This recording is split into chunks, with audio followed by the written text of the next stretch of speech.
Hello students, in this video we are going to learn divisibility test of 11 म्हणजे 11ची कसोटी.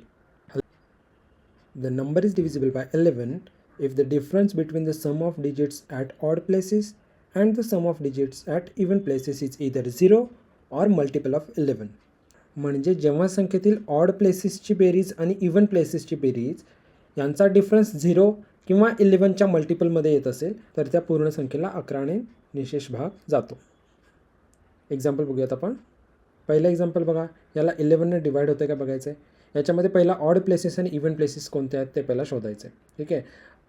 कोणत्याही संख्येचे places बघताना उजवीकडून सुरुवात करायची, म्हणजे एकक, दशक, शतक, हजार, दशहजार हे पहिलं स्थान, दुसरं स्थान, तिसरं, चौथं, पाचवं, सहावं.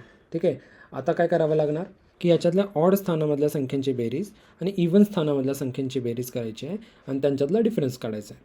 ठीक आहे. म्हणजे बघा, ऑड स्थानावरील संख्येची बेरीज म्हणजे 1, 3, 5 हे ऑड स्थानं झाली, 2, 4, 6 ही इव्हन स्थानं झाली. मग आता ऑड स्थानावरील अंकांची बेरीज पहिला करूयात. 1 + 2 + 5 किती होतं आहे?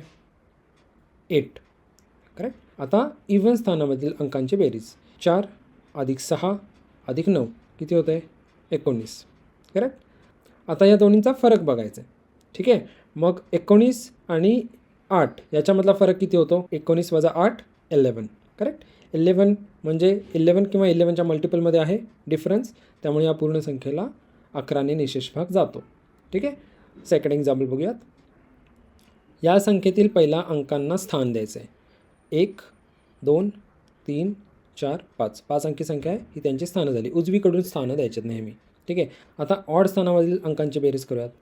4 + 9 + 7 किती होतं आहे? 20. ठीक आहे. आता इव्हन प्लेसमधल्या अंकांची बेरीज करूयात. 8 आणि 2 किती होतं आहे? 10. डिफरन्स काय येतो बघा, 20 - 10 = 10. म्हणजे जो डिफरन्स आहे तो ना 0 आहे, ना 11 आहे, ना 11च्या मल्टिपलमधला कुठला नंबर आहे. करेक्ट. म्हणून त्यामुळे या पूर्ण संख्येला 11ने निशेष भाग जाणार नाही.